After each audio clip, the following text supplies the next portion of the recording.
Hello everyone and welcome! Today I'm going to be having a look at one of our latest builds, which is this 1/25th scale RC 1969 Ford Mustang Boss 302. This car will be familiar to regular viewers, as I recently featured this project in a video where I designed some new Velcro body mounts and these unique wheel adapters that allow the stock wheel inserts and tires included with the model kit to be used on this FPUC1 chassis. Since that video, the car has now been completed, and although not to the highest quality, as this was sort of a quick slap it together type build, it's still something that I thought was worth going over and talking about, especially since a lot of you have shown interest in this car since that last video. I'll start by talking about the model kit used, which is this 1/25th scale Revell 69 Mustang Boss 302. A very cool car for sure, and probably one of my favorite years for the Mustang. This kit is a recent re-release of this model, and overall it's a very nice kit.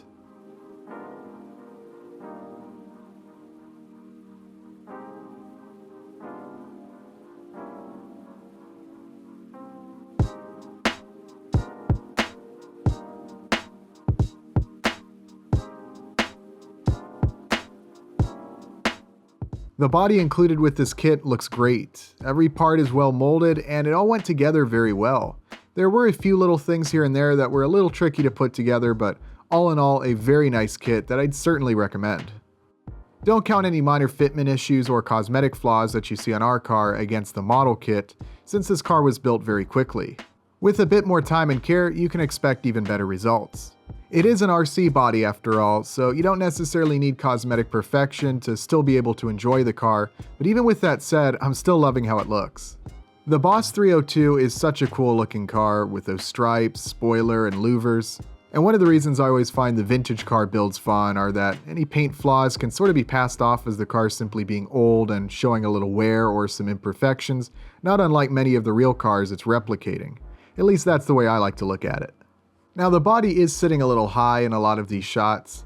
I needed to lift the body up a little bit for the front wheels to not rub against the body, but after some further testing, I was able to drop it back down a little bit to a stance I'm more happy with.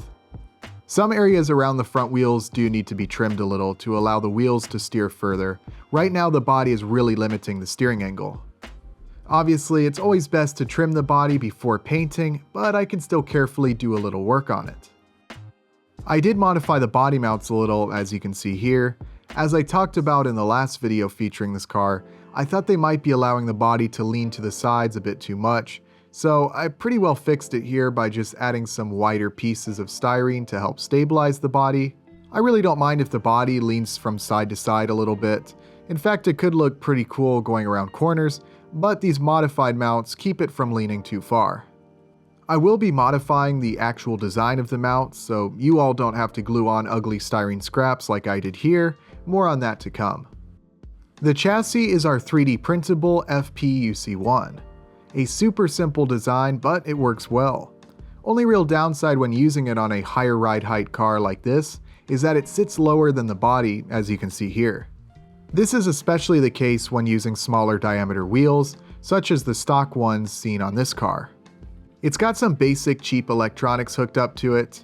I've linked them below if anyone's interested. I've also included links to where the chassis and related parts can be purchased and where the STL files can be downloaded.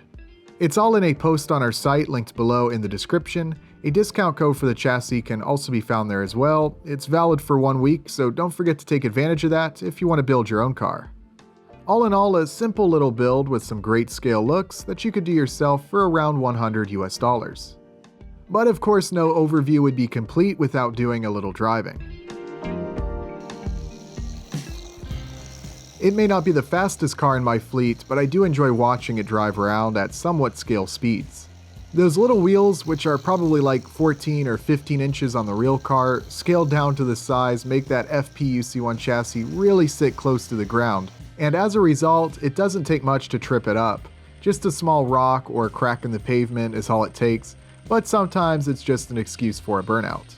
Really, these chassis are best suited for smooth, flat surfaces. The turning radius may not be the best, as talked about before, but one thing that pleasantly surprised me were the tires stayed on for almost the entire time spent driving. They really only came off when we crashed into something. Now I'm sure with a more powerful or faster car, you'd probably encounter more instances of them coming off without using any glue, but I've not yet applied any amount of glue, and they seem to be holding on just fine. A nice little win there for sure, and beyond that, I'm not really sure what more I have to say. It's a solid little car that's simple and a lot of fun to drive.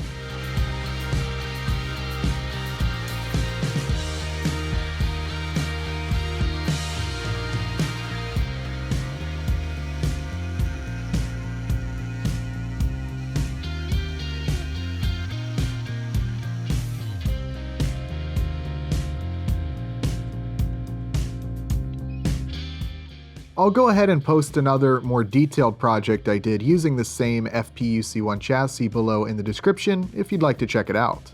As always, I hope you all enjoyed today's video, and be sure to stay tuned for some more builds and project updates coming soon. But that's going to be all for today. Thank you all very much for watching, and I'll see you next time.